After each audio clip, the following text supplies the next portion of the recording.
On applaudit pour qui? On applaudit pour le continent. Le pays est compliqué, qui va même t'expliquer? Le carburant augmenté, les impôts. Salut à tous et bienvenue dans cette chaîne africaine. Si c'est votre première fois de découvrir cette chaîne, sachez que nous sommes une chaîne africaine qui vous présente l'actualité aux Français simple.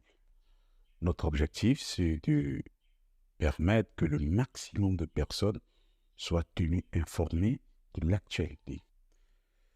Aujourd'hui, je voudrais un peu qu'on parle sur ce qui s'est passé, ou bien ce qui se passe au sommet Paris-Afrique. Je pense que jusqu'à présent, tout le monde est au courant que le chef de l'État camerounais, son excellent Paul Biya, se trouve en France pour un sommet financier entre l'Afrique et la France. Mais il s'est passé, je veux dire, quelque chose d'inhabituel pendant ce sommet-là.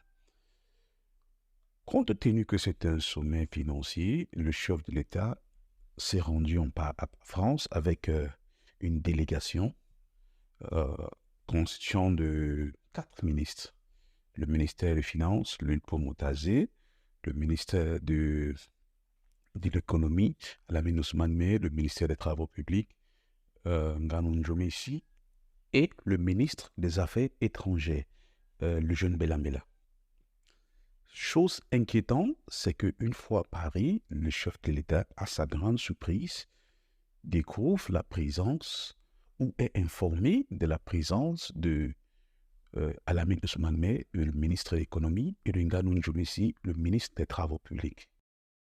Sauf que ces deux ministres n'avaient pas compétence d'y être parce que c'était une conférence financière dont les seules personnes à être là, c'était le ministre des Finances et le ministre des Affaires étrangères.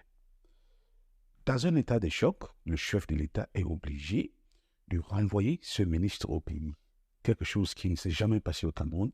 Il a demandé au ministre de l'économie et le ministre des Travaux publics de rentrer au pays parce qu'ils n'avaient pas compétence de se chercher, qu'ils n'ont pas droit à être là.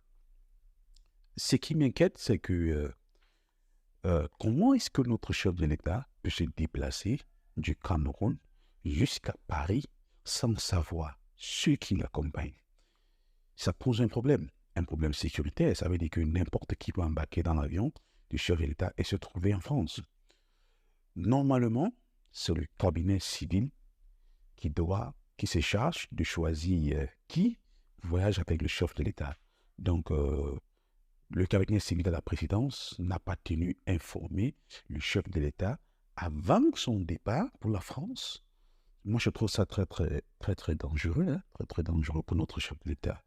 Ce que je voulais que les Camerounais sachent, c'est que c'est notre agent, l'agent du contribuable, qui a financé le départ de ce ministre qui n'avait pas compétence d'aller en France. C'est notre agent qui a payé les frais d'émission, les billets d'avion, les hôtels et tout ça. Je prends cette opportunité pour remercier le chef de l'État d'abord pour avoir agi dans le bon sens. Si vous avez aimé cette vidéo, nous vous prions de cliquer sur abonner, liker, partager.